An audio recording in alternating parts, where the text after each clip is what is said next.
Hey guys, my name is Matimio, and today I have another episode of The Naked Gun. Last week was episode 1, and I was overwhelmed with the amount of support and how much you guys really enjoyed the idea, and really just the first episode overall. So I'm going to continue with this series. I'm glad you guys liked it, because I thought this was just an absolute blast to do. And I mentioned in that video that I probably wouldn't make a Naked Gun video every week, and I'm kind of contradicting that right now because, it was just last week when I posted episode 1. But because a lot of you guys suggested that I try out one of the bolt-action rifles with no attachments, which is what the Naked Gun series is all about, I got really excited and wanted to try it out. So I jumped into a bunch of games and got a bunch of footage for you guys right now, and I have to say that it was so much fun.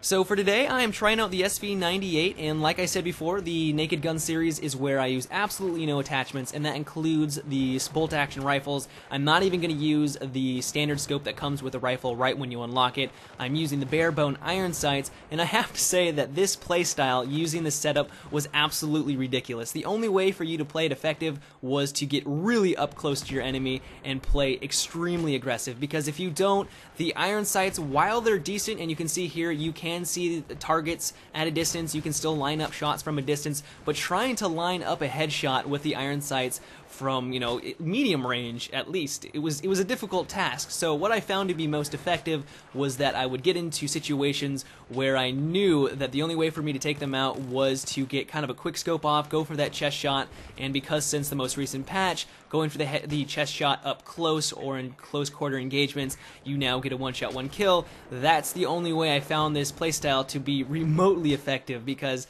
it's really, really hard to line up those headshots at even medium range. And like I said, you really do have to stay up close. And I found in my play session that a really effective tactic at taking out your enemy was to actually have them come to you and charge you to take you out. And I know I'm kind of being contradictory here because I said that I was playing aggressive, and I am playing aggressive. You're going to notice that I'm really charging in to enemy territory. I'm going behind enemy lines. But if the enemy is trying to take you out and they know where you are and they're trying to charge towards you, that means that the front of their chest is exposed. They're facing you, and that's a much larger target for you to aim at.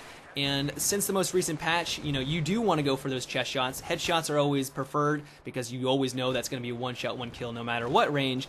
But if they're up close, going for that chest shot is a much larger target. It's a lot easier to get. So I found, as you're going to especially see in the Operation Metro clip here, I'm not sure where it is, but a lot of the enemies will charge me, and I will just kind of wait for them to make the move, and then I'll take them out really easily because I feel like I have the advantage in that situation. And I just found it to be a really effective tactic. I also had to rely heavily on my sidearm, and because even though a lot of people will say that the bolt-action rifles are basically shotguns now, they're definitely not as effective as shotguns at close range. If you miss that first shot and you don't switch to your pistol, you are probably going to die, because it takes a while to get that next shot ready, and if the enemy isn't just absolutely terrible, they're gonna kill you extremely fast. So I had to switch to my pistol in a lot of situations. I normally didn't run into a room with my pistol because I knew that the bolt-action rifle, that's what I'm kind of testing out here, but if I miss that first shot, I'm gonna switch to my pistol. Or if there's multiple enemies, I take out the first one with my my bolt-action rifle, I'm gonna switch to the pistol because it's gonna allow me to keep going on my streak, or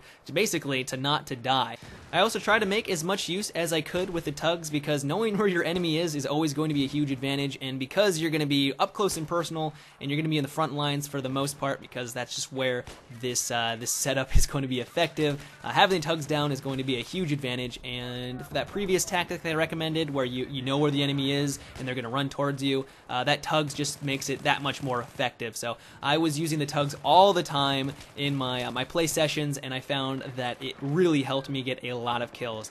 So if you actually want to play the SV9 effectively and not just use the iron sights, and by no means am I ripping on the iron sights, I think they're absolutely fantastic, but there's a lot of scopes and attachments that you can use that are going to be more effective in a lot of situations than just using the iron sights. So if you want to play aggressively, I would try using the ACOG scopes or something along those lines. I wouldn't really go much further than the 7x or the 8x optic zoom. When you get much further than that, you are just going to have a difficult time lining up those chest shots up close and tracking your enemy at close encounter engagements. The lower optic zoom scopes also don't show sniper glint, so that's also an advantage of using those. If you're going for long range shots, of course you're going to want to use the 12x or the 8x optic zoom scopes. Those are always great for long range combat. I really don't think I need to explain that.